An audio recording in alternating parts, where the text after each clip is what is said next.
Well, tonight we'll close the Questions on Doubt series. And the reason why we have this talk this afternoon is because next Sabbath we're going to be in Oshkosh. So to preserve the continuation of the series, we chose to have it this afternoon. So you are the courageous and the committed with the series and learning about this. So the question that we'll talk about today, this afternoon, is dinosaurs and God. Now, when we talk about dinosaurs, we have all different kinds of theories. In fact, over the years and in school and Christian school and public school, I've heard different theories. The problem is that when we try to, as Christians, come up with an idea, with a theory about what happened to dinosaurs, we fall into a lot of trouble because we don't have the answers. In fact, one of those crazy theories that I've heard is that someone said, well, God didn't make dinosaurs, the devil put those bones there to confuse us. So I've heard stuff like that and other stuff like they all died in the flood. Okay, I hear some yes. That's very interesting. So hopefully tonight we'll understand better what the Bible tells us about dinosaurs. And we have our mind open and aware of what the Scripture actually tells us regarding this topic. So the first question I will try to answer is, when did dinosaurs live?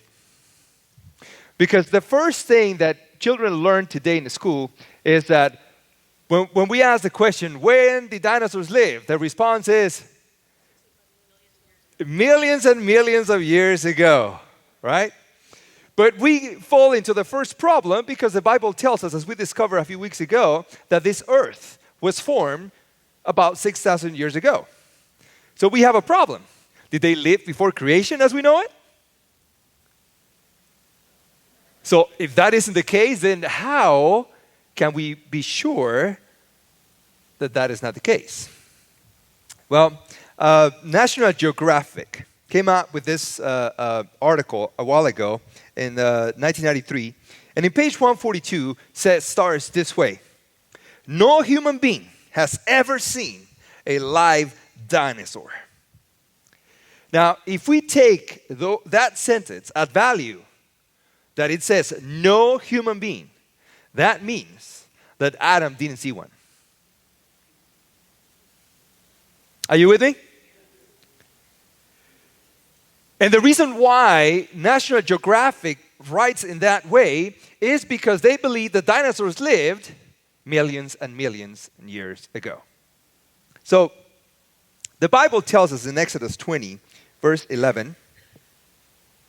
Whoa, did that skip a lot? I love technology when it works. Hey, there you go. 20:11. For in 6 days the Lord made the heavens and the earth, the sea, and all that is in them. All, not some things, not only the little animals, not only the cute ones, but all that lives in them. And rested on the seventh day, therefore the Lord blessed the Sabbath day and hallowed it. Now, the Bible is very careful in explaining things so that we don't get confused. The authors of the Bible went great lengths to explain what we needed to understand about God. So when we read the word all, that is a definite word. So Moses, when he wrote this passage, he considered what this word meant and the ramifications of it. So when he wrote, and all that lives in them, he was not joking. He meant all, everything, every single animal, mammal, reptile, amphibian, bird, everything. Little and large. So now, if that means all, does that include dinosaurs? I would think so. Let's talk about the pre-flood conditions. And this thing doesn't work. Let's talk about the pre-flood conditions. The pre-flood conditions will refer to the time before the flood. Is that simple? All right. So we know that Adam was created before the flood, and the earth was around before the flood for about 2,000 years. So how were the conditions before the flood? In Genesis 1:6, it tells us that God said, let there be a firmament, notice, in the midst of the waters, and let it divide the waters from the waters. Okay, let me help you a little bit, because I know it's Sabbath afternoon, you had a lunch, you're kind of like, this is the time when I'm sleeping, Pastor. Does everybody know what firmament is? No. Okay. Exactly. As we continue to read the book of Genesis, it tells us that the birds fly in the firmament. So the sky is the firmament. Now let me repaint this picture for you. God created the earth. And on the earth, we know there was water. Because the story of creation tells us that He called the waters seas and the dry land. So we knew there was water on the earth. But then it was a firmament where the birds flew. And they still fly today. And above the firmament, God allocated water. When does this happen? At creation. These are the conditions before the flood. Remember, I need you to stay with me here, okay? Because the train is coming and you might miss it. Now, these are the layers of the atmosphere that we know today. And I say we know today because at the time before the flood, there was another layer. And this layer, we could call it the hydrosphere. You know why hydrosphere? Water. Because he had water. The one thing that we don't know, it is what kind of state this water was. It could have been gas. It could have been liquid. It could have been ice. But this is what happened. Having this kind of conditions, the earth experienced atmospheric conditions that we don't have today. Have you ever been to a greenhouse? What happens in a greenhouse? Have you ever bought a plant from a greenhouse? When you go to a greenhouse and you see the plants and the flowers, they look awesome. They look beautiful. But once you take them home, they begin to wither. Why? Because in the greenhouse, they are protected. Protected from X-rays. Protected from gamma rays. Protected from solar rays that cause aging. That's why we wear sunscreen. Now, that's one.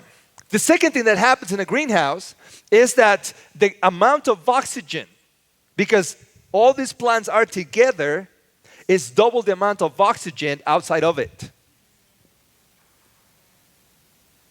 Let me explain this to you. The air that we breathe normally has about 16% of oxygen. If we were to breathe 32% of oxygen in the air that we breathe, we could be able to run a marathon without even training. Our bodies would heal 100% faster than they do now. In fact, let me say that again. They would heal 1,000% faster than they heal now. Let me finish this. Now, so in the greenhouse, plants were protected from the damage of the sun, and they experience double amount of oxygen. Now, can you imagine when there's no predators? These are pre-flood conditions, just reminding you. When there's no predators, when the food is perfect, and the conditions are perfect, with double amount of oxygen, how plants, people, and animals grew.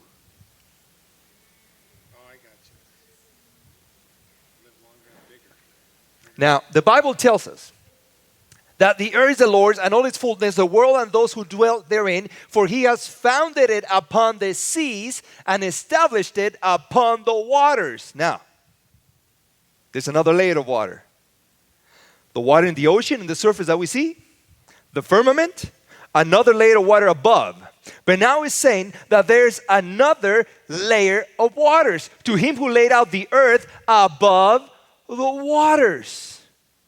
Now, this is how the earth must have looked before the flood. Underneath the crust of the earth. Just like in some places, it just remains like that. Underneath, there was an incredible amount of water.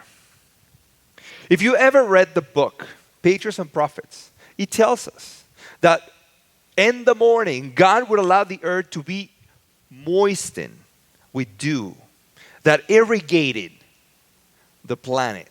There was no need for rain. In fact, after creation and before the flood, it had never rained on the planet. Because it was this moisture underneath the crust of the earth that irrigated the plants on the earth. So now, let's talk about the flood for a second. There are 2,700, how many? 2,700 narratives of a flood-like event around the world in different cultures. This is the Hawaiian story. It tells us that there was a family. Guess how many? 8. 8. 8. Now, the Chinese have the story of Fuhi, his wife, 3 sons, and 3 daughters. Similar circumstances. And after the great flood, they repopulated the world. The Toltec Indians in Mexico, my paisanos, they said that the world lasted 1,716 years. Does that sound like around 2,000? Years, and was destroyed by a great flood that covered the highest mountains. Only one family named Cox survived.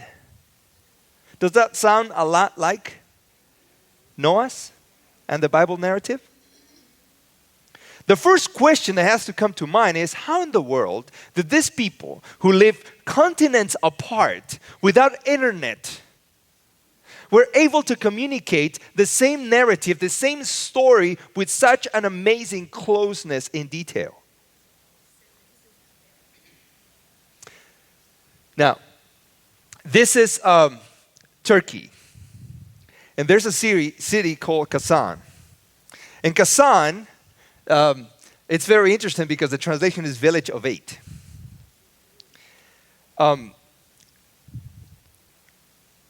What happens is that the Bible tells us that the ark rested on the mounts of Ararat. Not the mount, the mounts of Ararat. If you are a diligent researcher of geography, you discover that Ararat is a system of mountains, like the Rocky Mountains. It's not just one, it's a system. So people who say there's one Mount Ararat, from the get-go, they're already wrong. Now, there's a lot of people who have been searching for the ark. And of course, when they come down, they always say, oh, we almost found it. I don't know what almost mean, but that all I think it means is that you didn't get it. You didn't found it. So, why is it so important for us to understand that the flood occurred? Because without a flood, there's no story.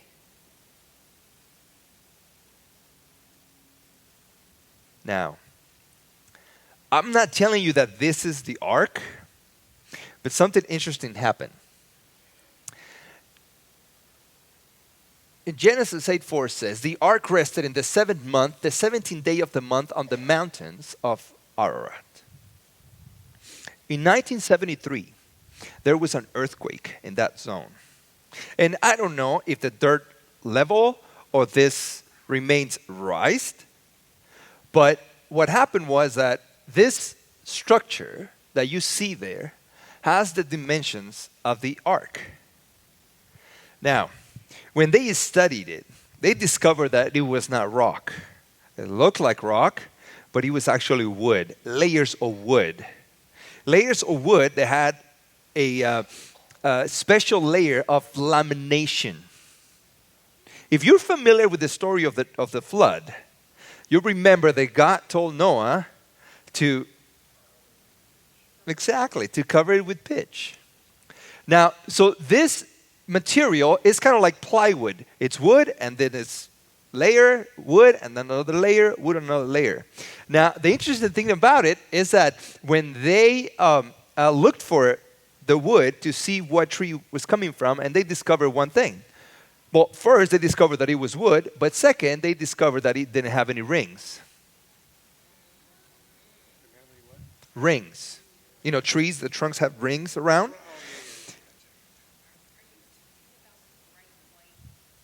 Right, that diamond-shaped thing. Now, so one of the explanations that they came up to, especially those who believe in the Bible, is that if this was the flood, the ark that was used for the flood, the trees before the flood did not experience seasons because the weather was the same. There was no rain. So the wood didn't have the experience, the exposition to the elements to create those rings that the trees today have. Now, another issue that they discovered is that, well, it was too wide to be the ark. But this is what happens. When a wooden ship sinks, the first thing that happens to the ship is that it opens. So, I'm not trying to tell you that this is the ark, but what I'm trying to tell you is that God, at the right time, will show us the evidence that we need. For the story of the flood, what's interesting to me is that even though it is a biblical narrative, biblical story, every single culture in every continent has a similar story. How in the world could that story travel around the world in a time when there was no communication system? The only possible way is that after the Tower of Babel, everybody knew what had happened because they all came out of it. And they carry with them the information of the story. Now, this is a graph that we saw last time. Remember when we talked about science? This is the genealogy of the people. Now, when we come all the way down to Shem, the son of Noah, we see something drastic happening. What do you see? Age. Basically cuts down in half. Why? Because after the flood, there's no more layer of protection in the atmosphere. There's no double amount of oxygen. There's no more resources that would help them to grow the same way. Their diet changed. Not exactly. They become meat eaters. Now you know. So this is what happens. After that, after Shem, who lived about 600 years, the next one is 400. And then it's 200 to Peleg, his great-grandson. By the time that David lived, the Bible tells us that David, the king, he lived 70 years and he died of old age. In 1800s in America, the average age of a human male was 33 years of age. Today, probably our average age would be like 12, but thanks to medicine and science that we get to live, the Bible says 70 and the strongest live 80.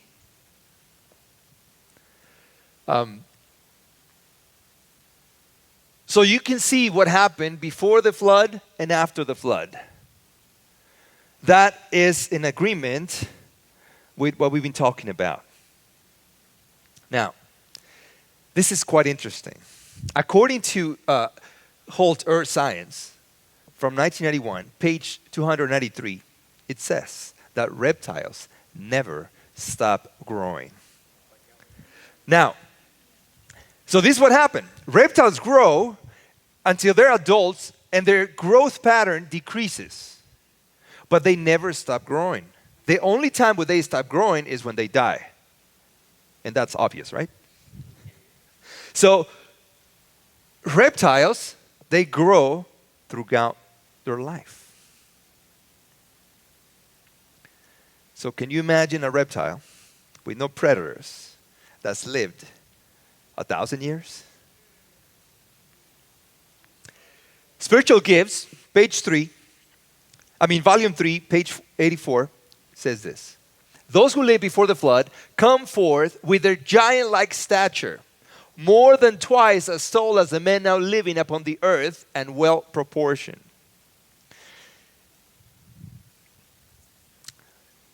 A while ago, in fact, that was the first message that I shared in this church. I talked about this. And I asked the question, do you know the average height of the American male? It's not 6 feet. It's not 5'10". It's actually 5'9". 5'9". So really close. 5'10" is really close. So 5'9". Now, if it's 5'9", the average height, and we doubled it, how much is that? How high is that?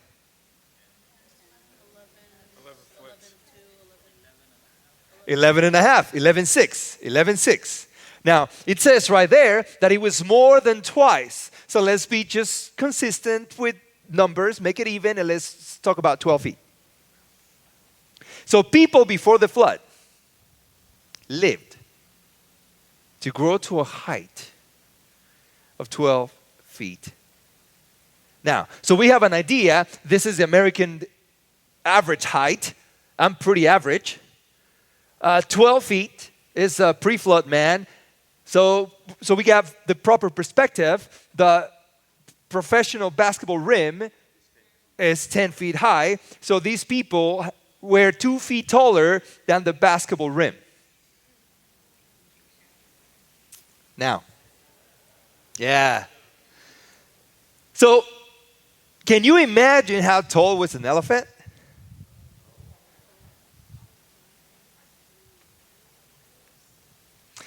This is Roger. Roger is known as the tallest kangaroo that's lived in captivity. But it wasn't really captivity. It was in a sanctuary. And Roger grew up to 6 feet and 7 inches tall. 6'7". But he is not the tallest kangaroo that has been recorded. There's been kangaroos recorded at 7 feet. Today. Now, let's say that a kangaroo grows to more than twice their height. Would it look like this? Let me tell you something. For those of you who like research and stuff about dinosaurs, we haven't found yet skin of a dinosaur on a fossil bone. We don't know if they had scales, feathers, or fur. All we found is the bones. We assume that they look like this.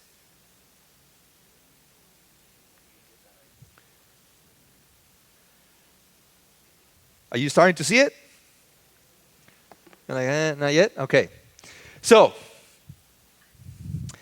if dinosaurs lived with men, what happened to them?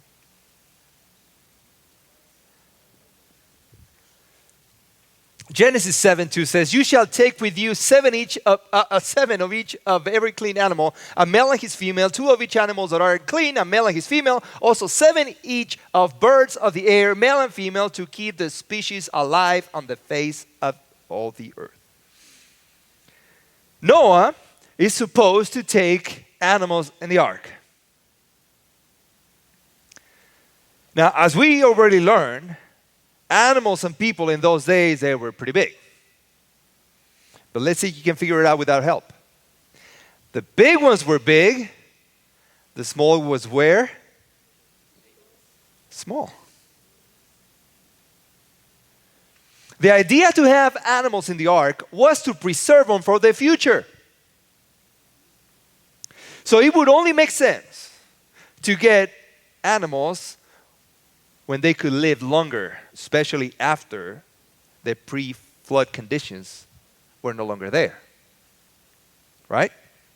Now, all in whose nostrils was the breath of the Spirit of life, all that was on dry land died. Noah was supposed to put in the ark animals with lungs that could breathe. That means that fish were not in the ark because there was a lot of water around them. Second, insects were not in the ark. Insects don't breathe air the way we do. Now you're looking at me like, what? Insects, how did they make it after? Well, this is what happens. If you ever happen to go to a place after a hurricane hits or a big flood, it gets flooded, the first thing you see on the ground is bugs crawling. They survive for a long time in wet conditions. Now, but let's talk about this. Would it make sense for Noah to take small animals in the ark? Well, the first thing that we have to understand is that he only took land animals. Right? No fish, no insects. Second, those with nostrils. So no bugs. But this is where it gets interesting. He brought babies in. And there's reasons why. Babies sleep more. You're going to be in a boat for a year. You need people sleeping. You don't need kids running around. So babies were very important for this endeavor. Second, babies after the flood, when they get out of the ark, they will be longer. They will reproduce more.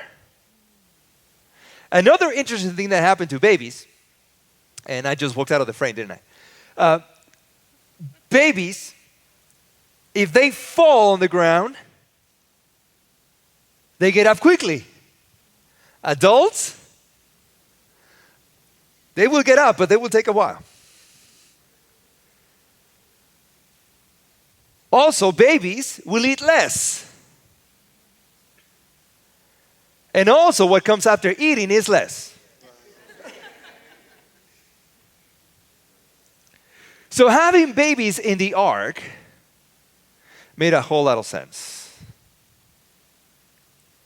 So when these babies come out, they don't have the same conditions as their parents had. They didn't grow as big.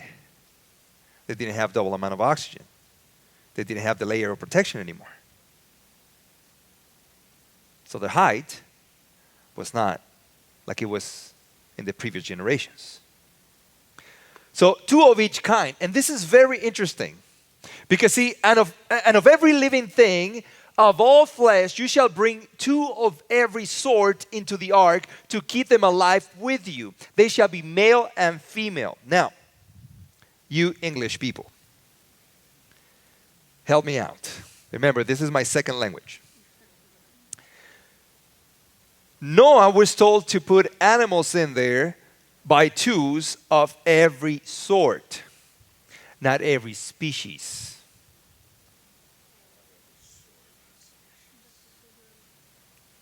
Are you with me? Not of every single animal that exists, but of every kind. Okay, let me explain this to you. This is the history of dogs as we know them today. And according to biologists, this is out of science. I didn't make this up. This is science. According to biology, all the dogs that we know today came from one common ancestor, the gray wolf.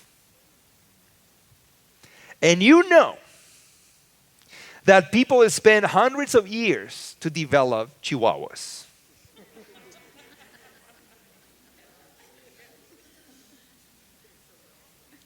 Uh-huh. I'm not saying not to love them. What I'm saying is that they were not a gray wolf. They were developed by breeding and all these mixtures of dogs so that they could have that kind of dog. What Noah put in the ark was the sword, the wolf, not all the kinds of dogs that exist. Are you with me? Now, so what happened to dinosaurs? First, the atmosphere changed. It was not like before. They did not grow as tall. They did not develop like their ancestors had. Second, the earth conditions changed. Food was not the same as it was before the flood. Diet changed not only for humans, it changed for everyone. So it wasn't as good anymore because those who were alive were not as healthy as before. That's why they were living shorter times. They became hunted.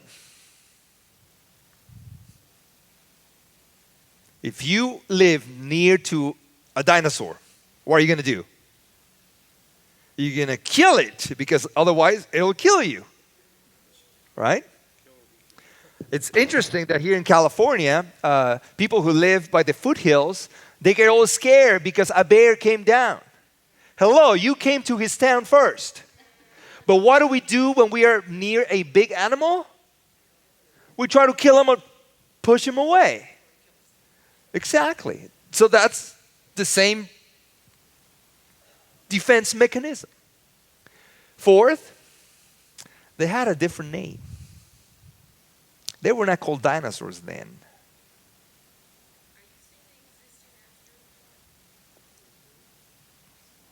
Hold on.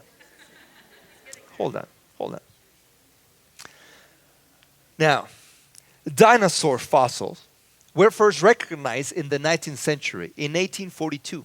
Paleontologist Richard Owen coined the term dinosaur, derived from the Greek Dainos, meaning terrible or fearful great, and sauros, meaning lizard or reptile. Before 1842, no one in the world had ever heard the word dinosaur. So, if you realize, this is a new word. It's a new term. Before the 1800s, no one knew what a dinosaur was because the word did not exist. So it's very possible that these animals were known by different names. Now, the word dinosaur does not appear in American dictionaries until after 1891. So people in the United States who lived before 1891 did not know what the word dinosaur was.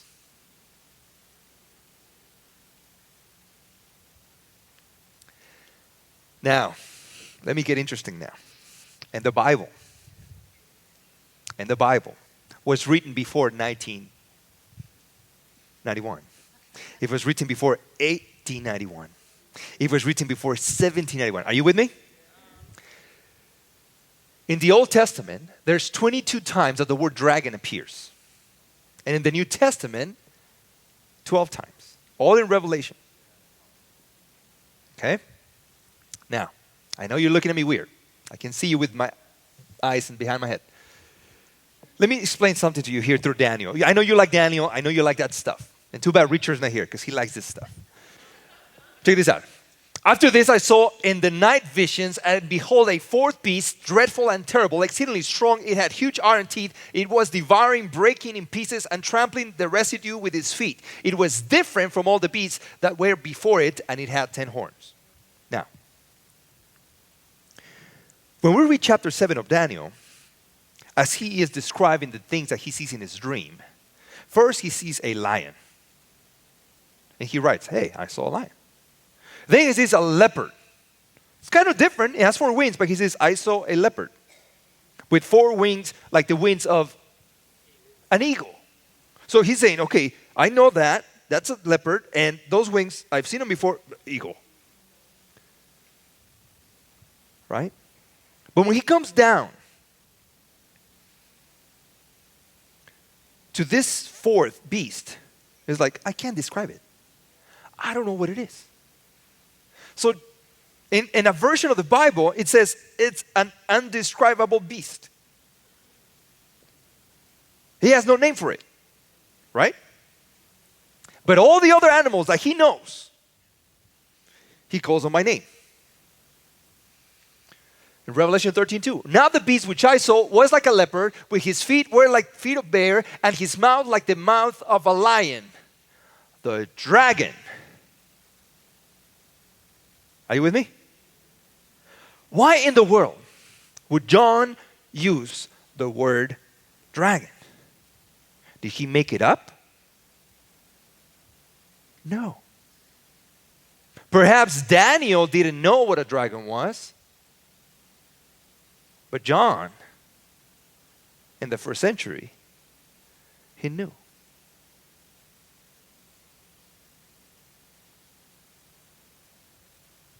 There would be no reason why John would use, when describing what he's seen, animals that he knows, and then all of a sudden make one up.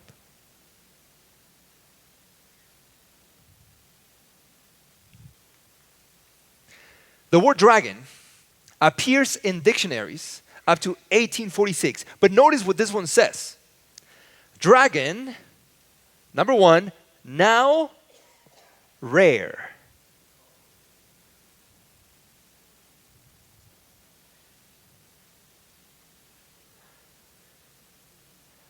So apparently, there were some animals that they knew as the name of dragon. Not a lot of them, but they were rare and existed. In the story of Gilgamesh, this is the Babylonian description of their heroes and origins. They describe that Gilgamesh is slaying a dragon. And it's quite interesting because the Chinese also have dragons in their history.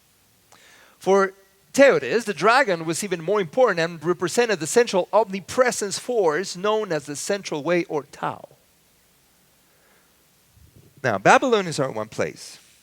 Chinese are in another. But they both have dragons. This is the Chinese calendar. This Chinese calendar. You've probably seen it before, right? And these are the animals that represent the calendar, right? The rat, the bull, the tiger, the rabbit, the dragon, the snake, the horse, the goat, the monkey, the rooster, the dog, the pig. Now, why are there 11 real animals and one that is not?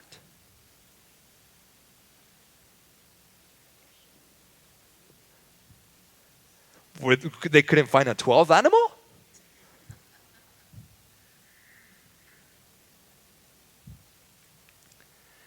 This is one of the oldest pieces of pottery discovered in Egypt. And I don't know if you see it, It's called the pellet of Nermea. And it's kind of French, the pronunciation, by the way.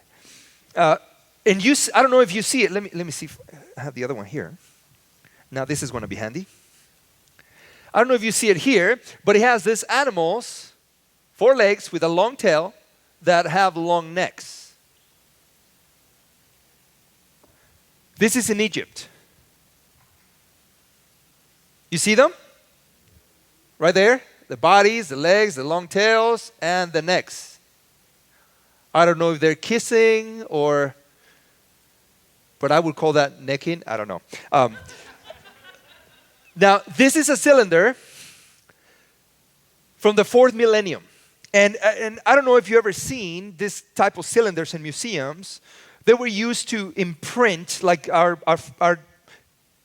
print presses. So they would add ink on these cylinders, and they would run them over a material, and the seal will impress on the material the shape that was on the cylinder. So when this cylinder was used to print, they discovered that right there were these long animals or animals with long necks. You see them now? Some have no horns, some have horns. Or maybe it's not horns, maybe it's the back of their cranium. Isaiah 14:29 says, "Do not rejoice, all of you Philistia, because the rod that struck you is broken. For out of the serpent's root will come forth a viper, and his offspring will be a fiery flying serpent." If you ever read the scripture, you are familiar with this flying serpent. Not because you read the scripture, but because you read the story of redemption as Adventist. The story of redemption, or patriarchs and prophets, actually share similar patterns in the story, tells us, they tell us that in the garden, the serpent that confused Eve and made her fall was a serpent that had what? Wings.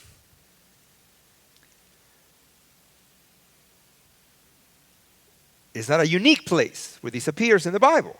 Now, Herodotus, the Greek historian, okay, this is history. We get a lot of history from his writings.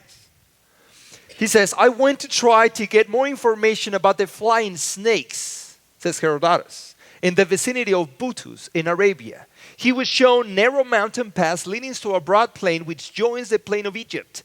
There he marveled at the heaps of skeletons and spines in incalculable numbers. Some skeletons were large, others smaller, and others smaller still." So what did Herodotus find? Bones of winged serpents.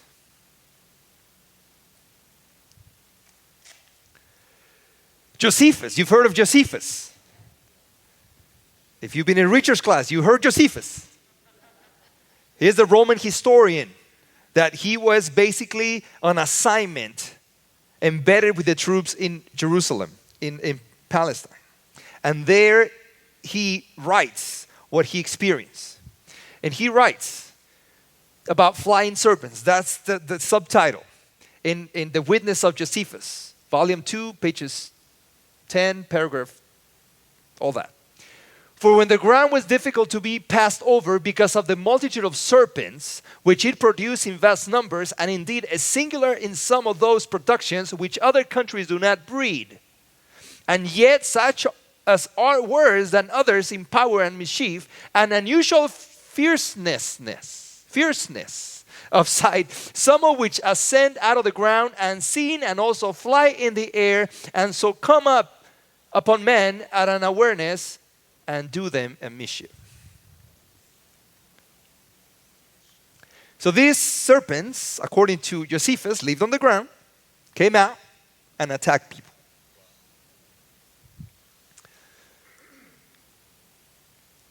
It's interesting to see that when we read European history, Aztec history, in fact, one of the main gods of in the Aztec culture has wings, and it's a serpent. The Chinese, the Indians, the Egyptians, the Babylonians, the Aztecs, All people have stories of winged serpents. Now, what does the Bible say about dragons? I mean, we just mentioned it a little bit, but what really does the Bible teach about dragons? In Job chapter 41, Job says, "Can you draw out Leviathan with a hook or a snare, his tongue with a line which you lower?" And in a few minutes, I'll talk more about the story of Job and what it means to us. But notice right now, can you draw out Leviathan? Has anybody seen a Leviathan lately? Do you know what Leviathan is? Could it be that we don't know what it is because since 1841, we've given them another name?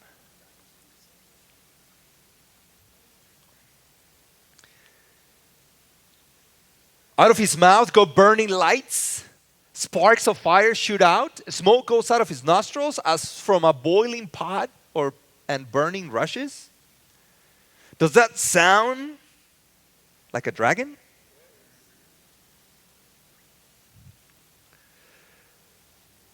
You broke the heads of Leviathan. This is the psalmist talking about God and his power. You broke the heads of Leviathan in pieces and gave him as food to the people inhabiting the wilderness.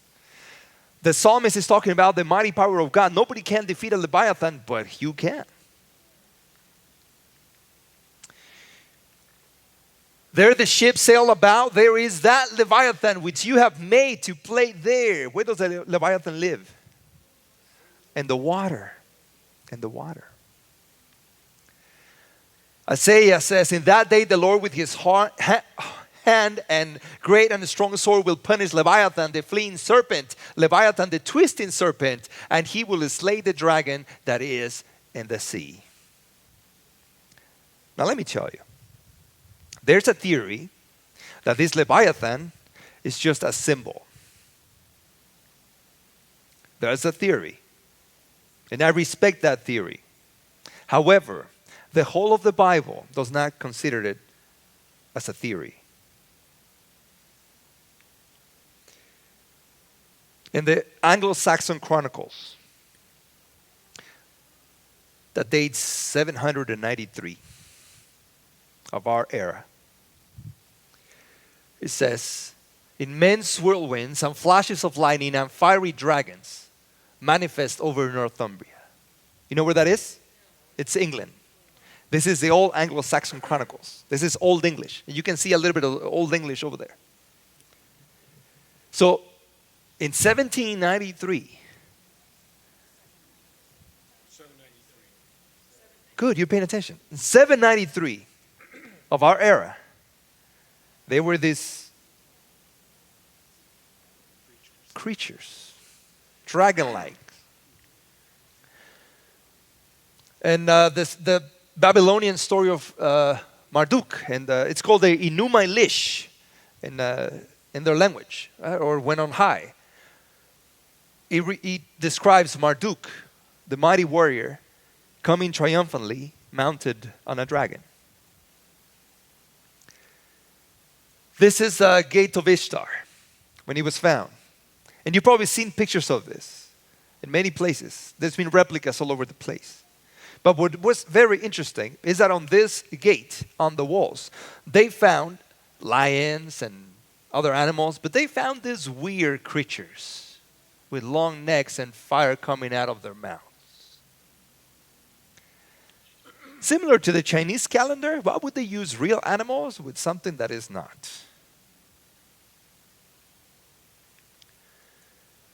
Alexander the Great. You've heard of Alexander the Great. We talk about Alexander the Great when we study Daniel 7. He went to conquer all the way to India from Greece. And when he comes back, he tells stories. Actually, he didn't come all the way back, but he writes about his battles. And he says that when he invaded India, he brought back reports of seeing a great hissing dragon living in a cave, which people were worshiping as a god. So this is history. And Roman mosaic floor, if you've ever been to Italy, you've seen that they have mosaics everywhere, in every building. They have it on the roof, they have it on the floor, they have it on walls. And these mosaics tell the story of the people who were there. How many people in the family, what their challenges were, what their victories were. Because their stories were there. They didn't post them on Facebook, they actually plastered them on their walls.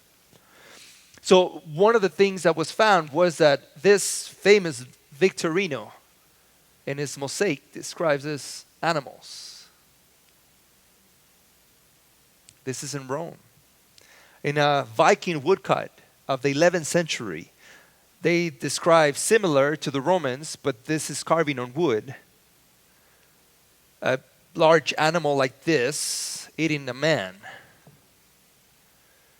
And you know that Vikings had in the tip of their ships the head of a dragon. Some historians believe that the reason why they had the head of a dragon was because if other dragons would come out of the water, they would not think that they were edible, they were another dragon. Marco Polo. Do you remember Marco Polo, that Italian who lived in China? Leaving the city of Yaqui and traveling 10 days in a westerly direction, you reach the province of Khorasan, which is also the name of the chief city. Here are seen huge serpents, 10 paces in length, about 30 feet, and 10 spans, about 8 feet, girt of the body. At the forepart, neath the head, they have 2 short legs, having 3 claws like those of a tiger, with eyes larger than a 4-penny loaf. Paying da 4 denari. That's Italian stuff.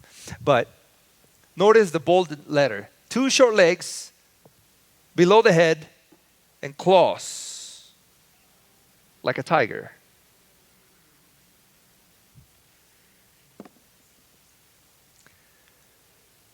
This is here, the United States.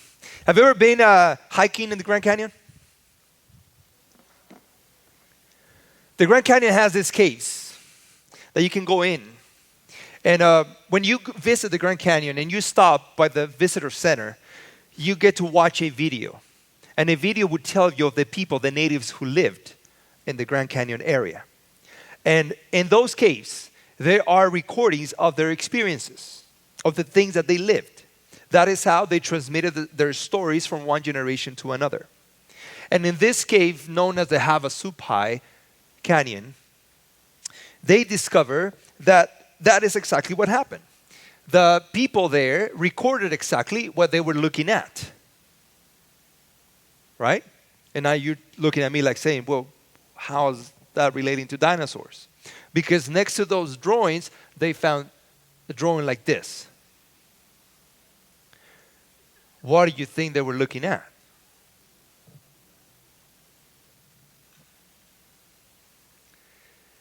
This is in Utah. In Utah, it's a similar experience. The natives carved on the walls of the cave their experiences. And you see that right there? That does not look like a goat.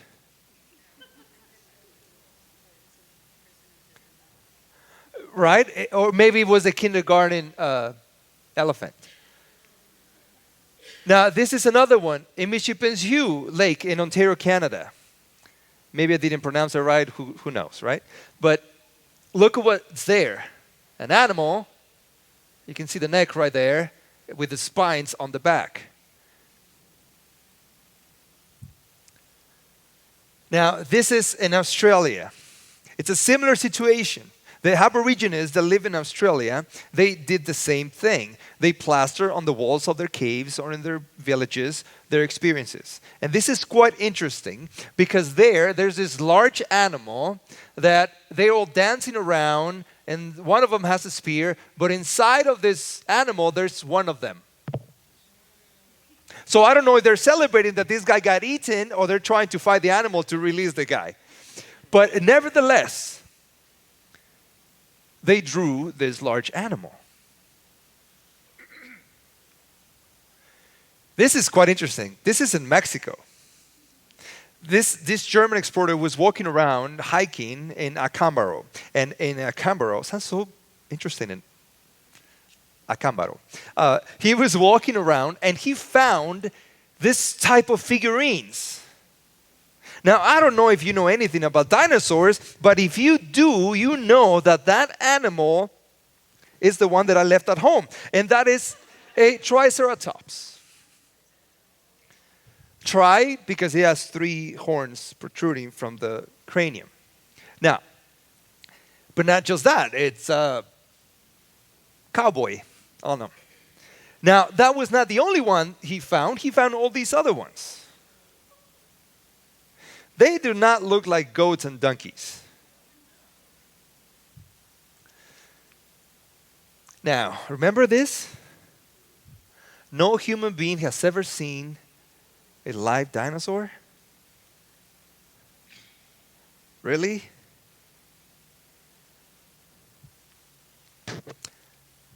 Like I promised you, let's talk a little bit about Job. The book of Job in the Bible, we understand that is the oldest book that was written in the scriptures. Before the Torah, Moses wrote the story of Job. Because, not only because it has a cool story with beautiful lessons, but it tells us the character of God. Apparently for Moses, this was a story that everybody knew, and that is why it takes the priority to be the first one to be written. That's how pretty much works everywhere. Whatever has the most importance is what we write first, what we take care of first. So when Moses writes the story of Job, they're not writing the story of Job as something that could have happened, as something that might have happened, as a fictitious character. No. It's written from the perspective of this is the real deal, this is what happened. So let's look at a couple of texts here. Also, his possessions. Now, let's remember that Job was a very wealthy man. He has 10 children, has thousands of animals, he has servants that work for him, right? It says his possessions were 7,000 sheep, 3,000 camels, 500 yoke of oxen. Think of somebody who has a collection of sports cars, right? 500 female donkeys and a very large household. So he lives in Bel Air. So that this man was the greatest of all the people of the East. Now, the greatest does not mean that he was large in size. The greatest means that his character was so in tune with God that made him great. That's the Hebrew meaning. Now, and a messenger came to Job. If you remember the story, when this messenger comes to Job, Job is doing something in particular.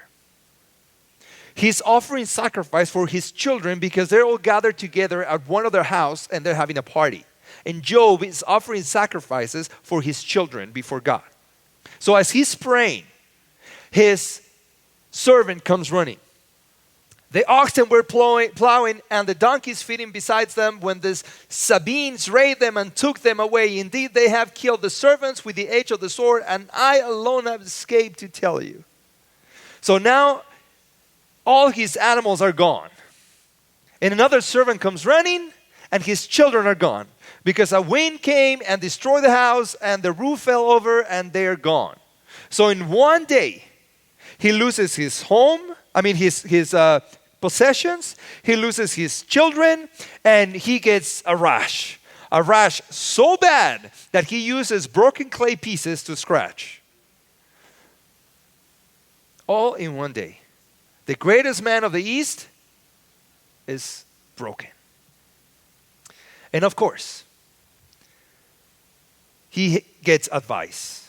But before the advice of God, his wife gives him advice. A very important piece of advice. Job, why don't you just die and curse God? That's the definition of a supporting wife. And because he didn't take care of the advice of, listen to the advice of his wife, his friends come in. You know, we all have friends with good advice, right? And all the friends, all of them, tell him, Job, this happened to you because there's a sin. There's a sin that you haven't confessed. There's something wrong with you. That's why it happened to you. And even a young guy who was over there listening to the conversation butts in and say, Job, I don't know you, man, but from what I hear, you have some sins that you have to confess. So for 37 chapters, Job is hearing from everybody that he's a sinner, that he has to repent, that things happen because he was being naughty. So finally, God speaks to him. And this is what he says. Then the Lord answered Job out of the whirlwind and said, who is this who darkens counsel by words without knowledge? In other words, what you've heard is just plain stupid. Can you say stupid, church? Stupid. Okay, I just did. This is just dumb. This is just dumb. They speaking without knowing. They don't know anything. This advice that they're giving you, they don't understand what is going on. But I do. And let me explain it to you. Where were you? So God now starts asking questions to Job. Where were you when I laid the foundations of the earth? Tell me if you have understanding. Tell me if you were there. Tell me if you have evidence. When I made the world, where were you? So Job was like, I don't know. I don't know. So now God starts giving Job questions of things that he could relate to. Have you entered the springs of the sea? Wait, the sea has springs? Have you ever walked in the search of the depth? Well, no, I'm not a scuba licensed. Now, do you know that there's actually springs in the sea?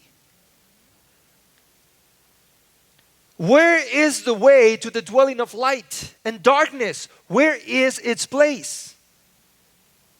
Now, Job is like, wait, light moves?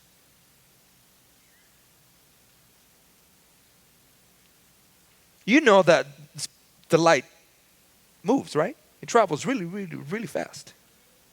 But do you know how fast darkness travels? Darkness doesn't travel. So God is telling them, see, you know the way of light and darkness, where is its place? God is talking about real things here. By the way is light diffused or the east wind scattered over the earth? Remember, God is telling Job these things of things that are real. Do you know that wind is caused by sunlight? Did you know that? Okay, let me share you. The sun makes the wind blow. The energy in wind comes from the sun. When the sun shines, some of its light reaches the earth's surface. The earth near the equator receives more of the sun's energy than the north and south poles. So causes a variance on temperature, and that what causes the wind.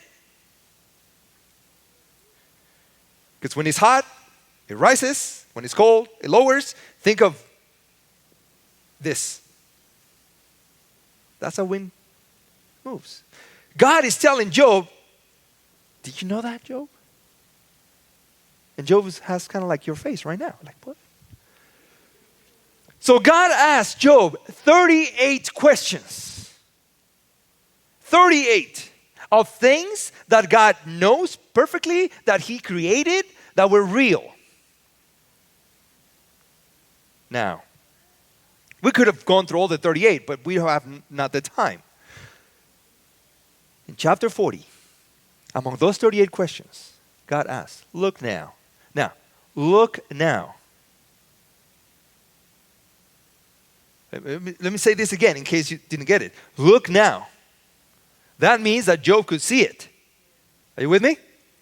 Look now at the behemoth, which I made along with you. He eats grass like an ox. Look at the behemoth who I made with you. I made with humanity on the sixth day of the week of creation. Have you seen a behemoth? Hold on. What is a behemoth? Job 40:16. See now, His strength is in his hips. Well, we know one thing already, that it's grass. Right? Now, his strength is in his hips. And his power is in his stomach muscles. Okay. The elephant and the hippopotamus have big bellies and thick legs. In fact, some Bibles have a little asterisk and a notation on the bottom that say the behemoth is an elephant or a hippopotamus. So up to that point, we could say, okay, I can go with that. They eat grass, both of them.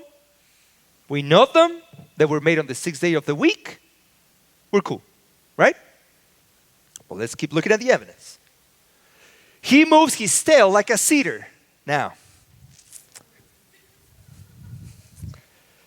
have you ever seen the tail of a hippopotamus? Does it look like a cedar? How about an elephant? I brought my elephant. Does it look like a cedar?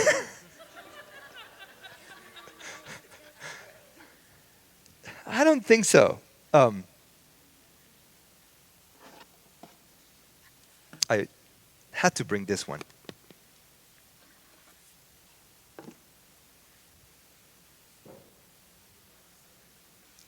No, Brontosaurus does not exist. It was the first skeleton that was found, but they only found the head. And they discovered that the rest was from another animal. So it was called Brontosaurus, but it is not a real animal. This is a Brachiosaurus. And big belly, big legs, tail like a cedar. Hippo and the elephant do not have a tail like a cedar. Right? His bones are like beams of bronze, his ribs like bars of iron. And these guys ate, just like Jurassic Park describes it, foliage. Grass, like an ox. This is the size chart of certain dinosaurs. Now, something very interesting about that is that obviously the names that we know them by now are a variety of names that were applied to them or better said, one, by the place they were found, and two, by their appearance. But there's a lot of similitude or similarities between the Diplodocus all the way to the Dragnotus on the top. They all look like this, just that they were found in different places and they got a different name. But all these animals have those same characteristics. Eat grass or ate grass, strong legs, big belly, strong tail.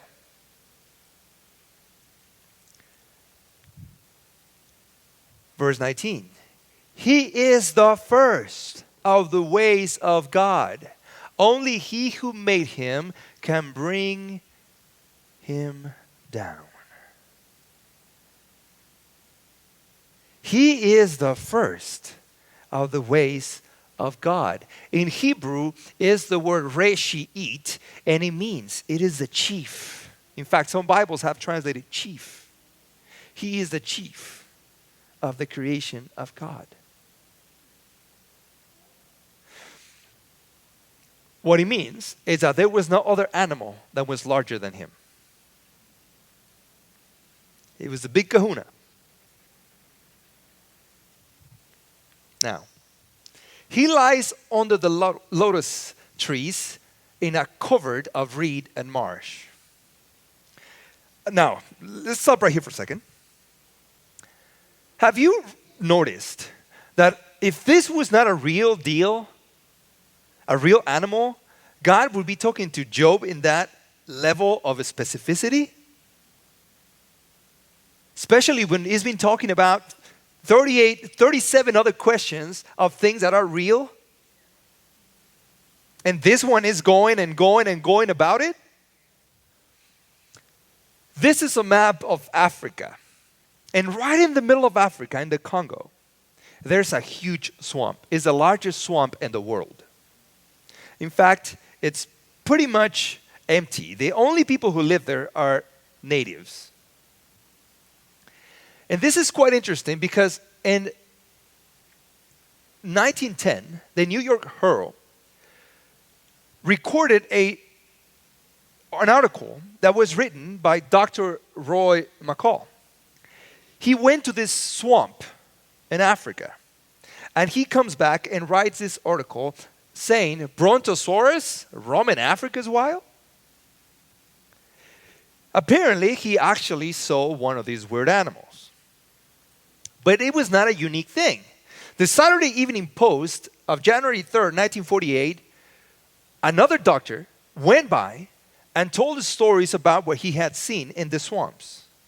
But notice, there could be dinosaurs. Why are they using the word dinosaur now? Because it's after 1842. Roy McCall, the one who wrote the article first, they heard the locals referring to this animal as the Mokele Membe. Mokele Membe. And so when they were talking about this Mokele Membe, he had pictures of other animals who live in that kind of geography. And he showed them big alligators and different animals. And every time he showed them an animal, they said, no, that's not it. No, that's not it. No, that's not it. Until he showed a dinosaur-like picture. And they said, oh yeah, that's it. That's the Mokele Membe. Genesis 1:25 says, and God made the beast of the earth according to his kind, cattle according to his kind, and everything that creeps on the earth according to his kind. And God saw that it was good. I share with you information that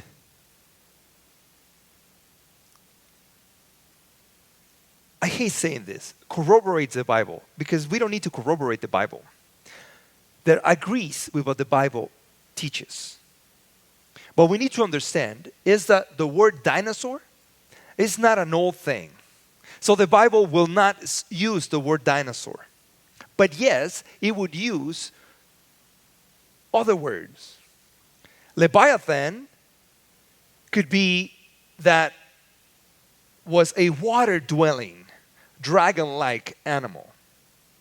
And as we saw, all these different cultures describe that type of animal. The behemoth was a land animal. And as we saw in the book of Job, it was a very important thing to God. And that Job had seen, because he's telling them, look. So, just as we take the words of the Bible seriously and other matters, I think we have to take them seriously in these matters too. We cannot choose which chapters, which passages we're going to believe. Now, why is it that the scientific world don't want to accept this? Why is it that they say, no, dinosaurs lived thousands and thousands of years ago? Because the moment that they would say, no, they live with man, they would now have to believe in God. And not having accountability to God, it's a great, great motivation to teach a lie. Our children are exposed every single day to that lie. But our God made everything. About 6,000 years ago, God created this planet. And he made all the animals of the air, the animals in the sea, the animals on the land. And on the sixth day, along with those animals, God created man. We didn't have those names before, but we had others. And it's not a coincidence that all these different cultures all over the world have similar narratives of the flood, of animals, of experiences. Because dinosaurs have lived with man all along. Just are in different circumstances. Atmospheric differences, food differences, age differences, height differences, just like when we spent the first hour talking about that. So the conditions are different. But God has not changed. His creation has not changed. Different conditions, different circumstances. But the narrative of the story creation continues to remain true.